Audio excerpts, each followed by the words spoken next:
Have you ever tried to blindfold yourself and perform the simplest task of pouring water into glass?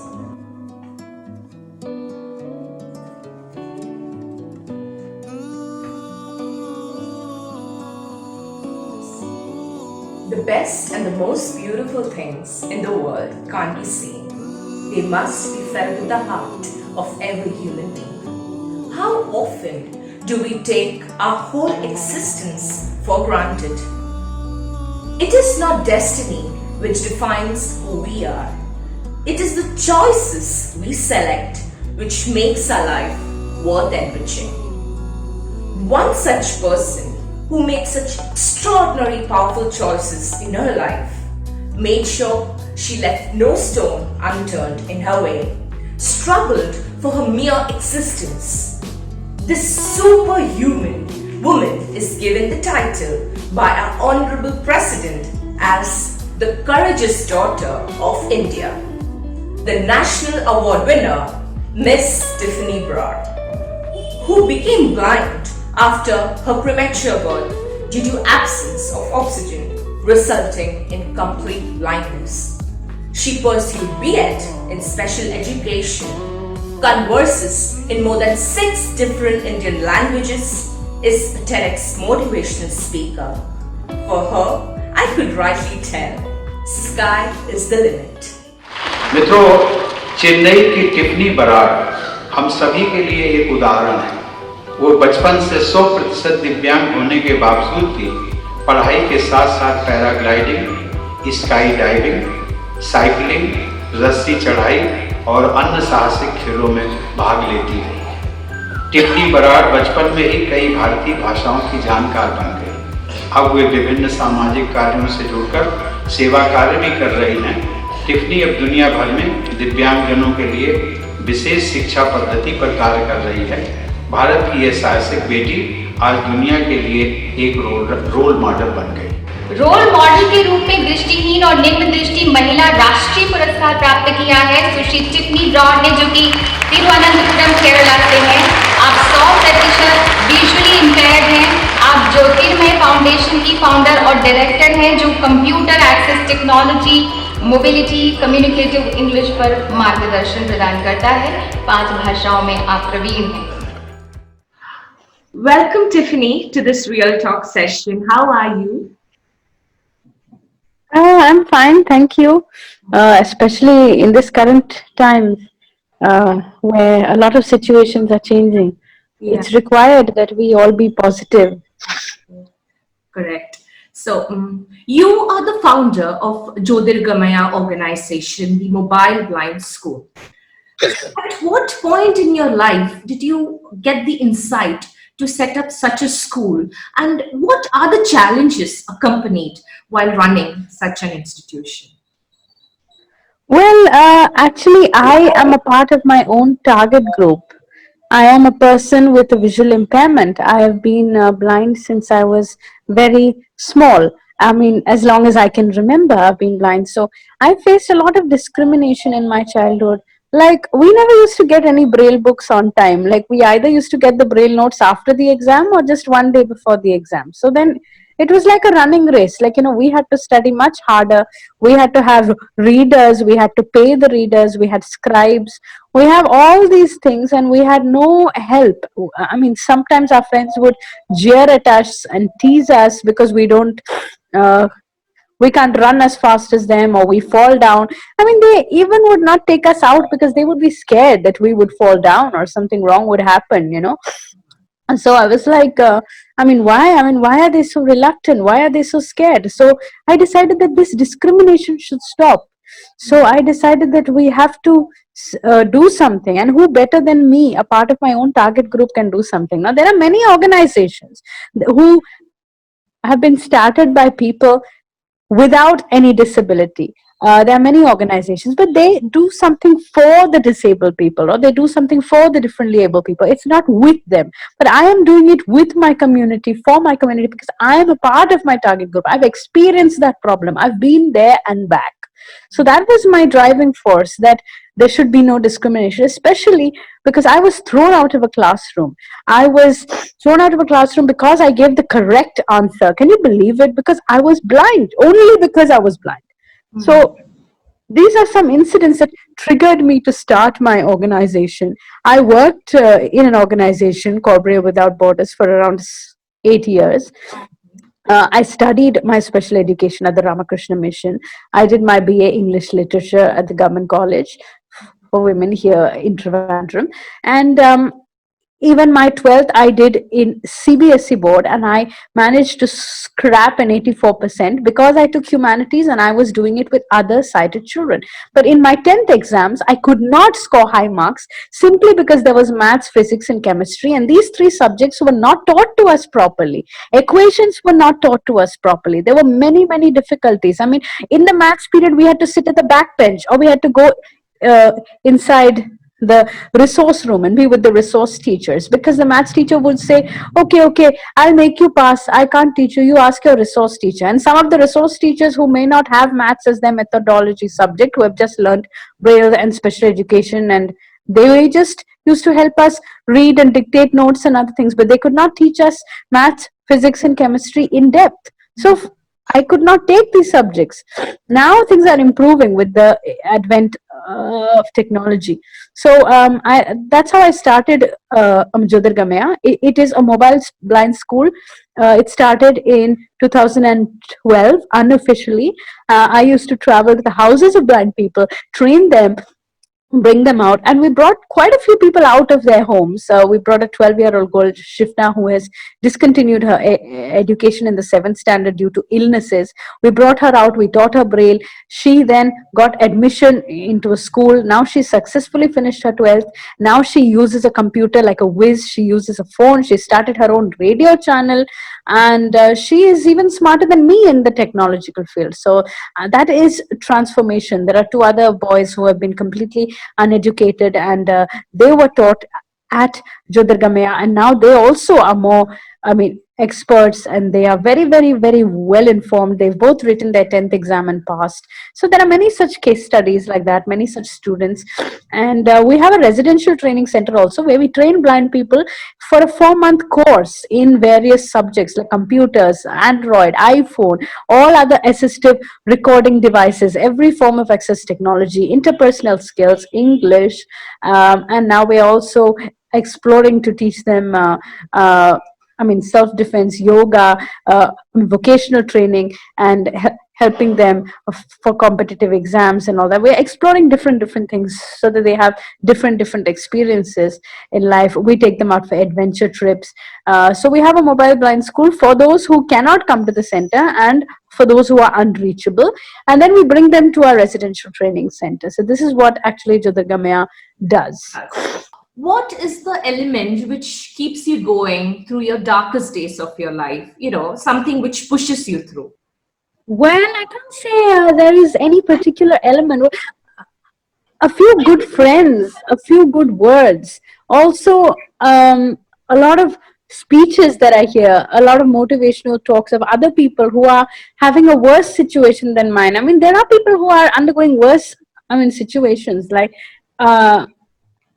there's a story about a man who says, oh, I have no shoes, I have no shoes, I have no shoes. But then when he sees a man who has no legs, he understands that how worse that person's situation is, and his situation is far better.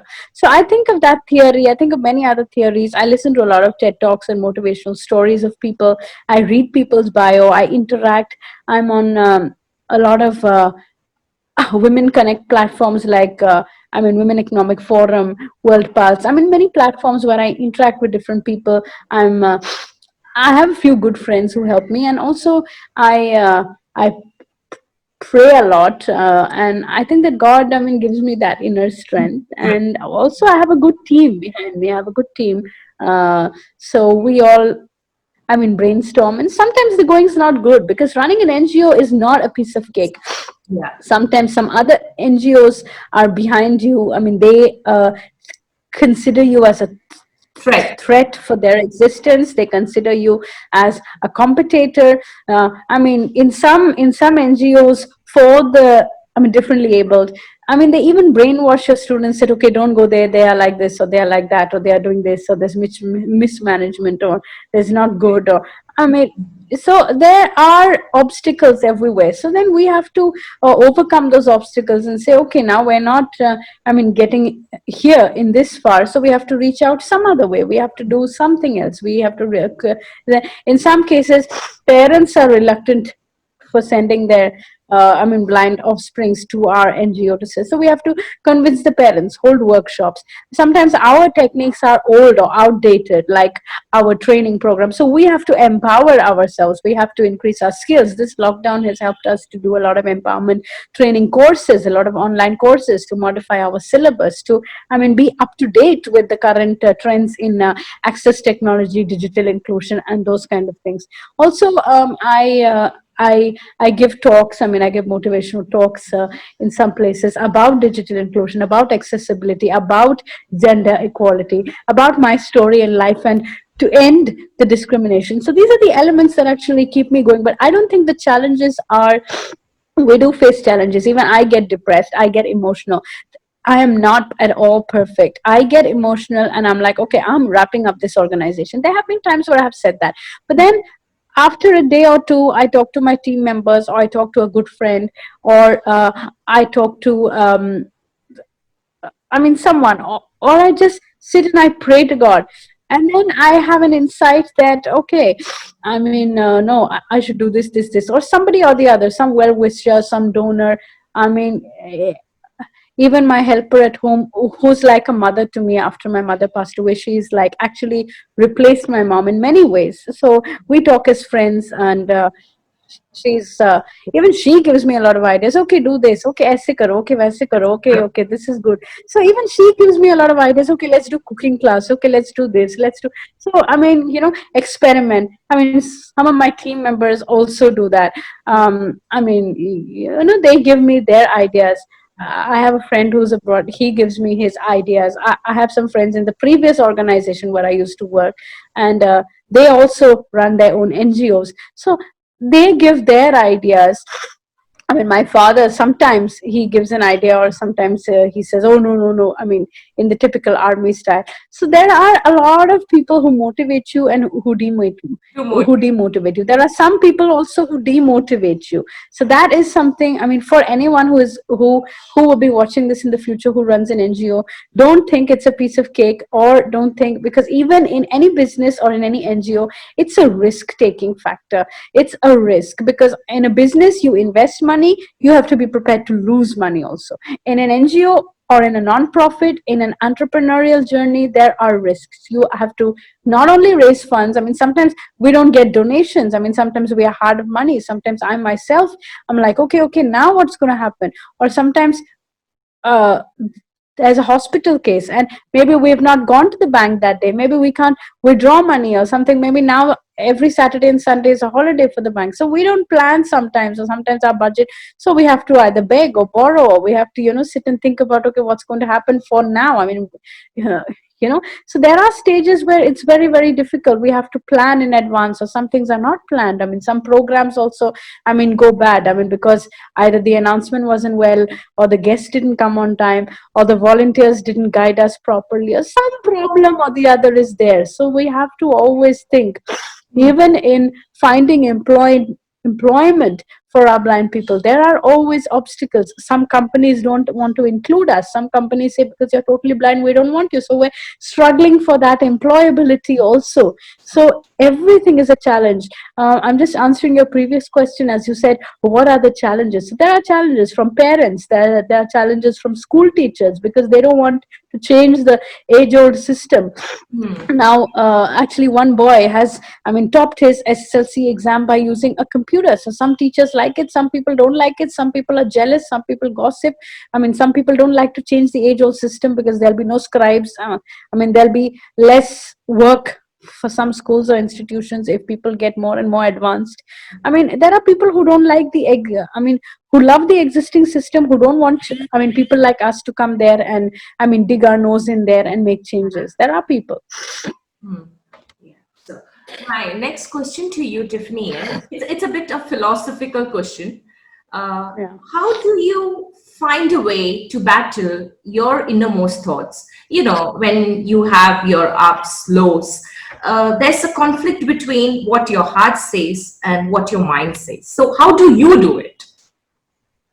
Well, actually, what I do is, I think everyone has that inner conflict, that self conflict with themselves, that, this is good or this is bad. I mean, it's not only me. So I think about it. I think about the pros and cons. I have a few good friends in my team itself, and I'm like, why should I experience this? I'm the only one experiencing this, da da da da da. But then after some time, I think that, okay, there are people who are worse. I mean, and this lockdown has been very depressing for me because I've not been able to go and socially interact with my friends. On the road also, there is hardly any public assistance. We can't walk alone.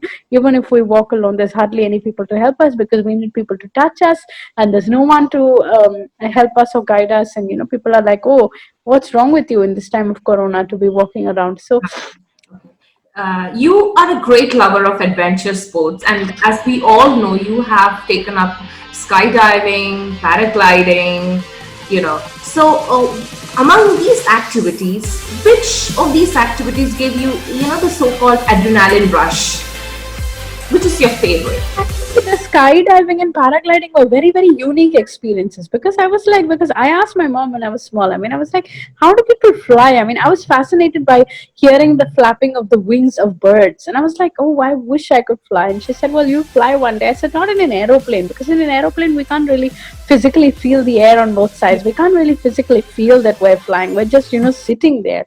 I mean, you can only feel a little bit of flying and you take off, but that's about it. I mean, you can't physically. So I really wanted to do paragliding and skydiving, and it was a very exhilarating experience. And it also brought in me a confidence that blind people, especially girls, should not be shied away from adventure, but can do adventure if they want.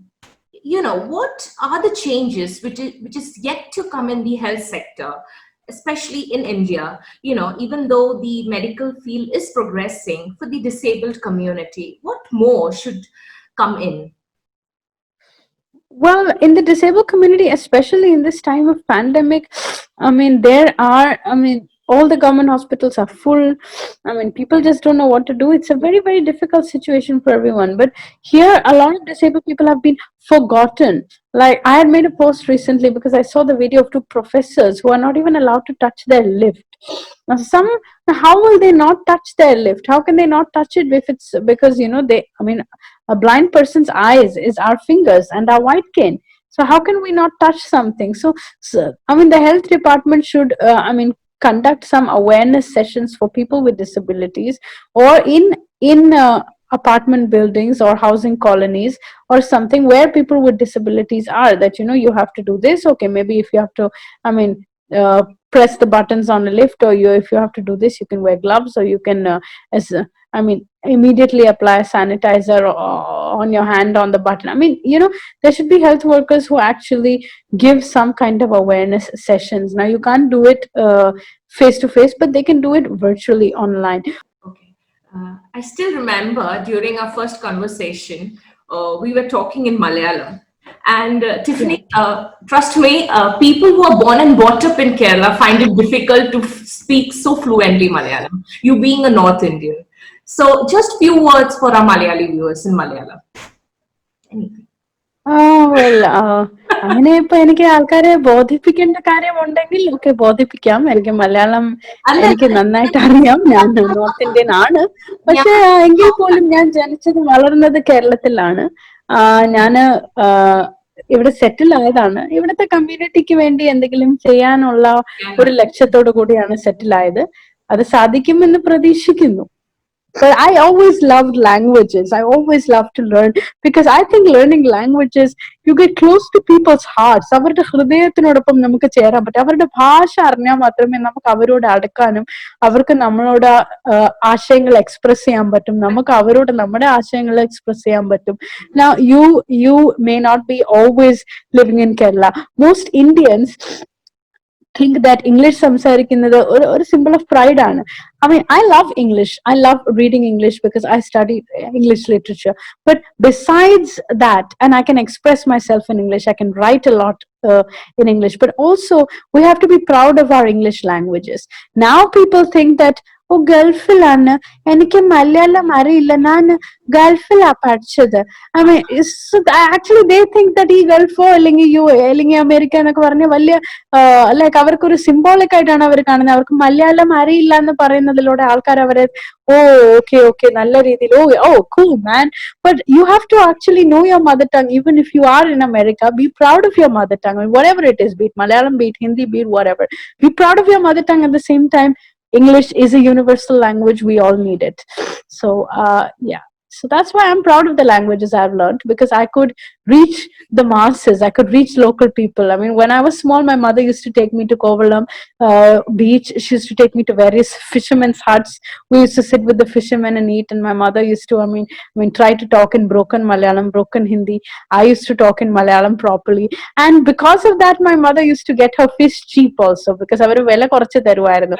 ഓ ഈ കൊച്ചിന് നല്ല പോലെ മലയാളം അറിയാലോ എന്നൊക്കെ പറഞ്ഞ് എന്റെ കവളത്ത് തൊട്ട് നിഷ്കളങ്കതയോടുകൂടി my mother used to get her fish cheap also. So my mom used to always take me with her to buy fish.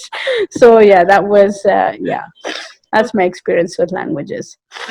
So, thank you so much, Tiffany. It was absolute and indeed pleasure. Thank you for spending your valuable time with us. Thank you. Thank you. Thank you. Thank you so much.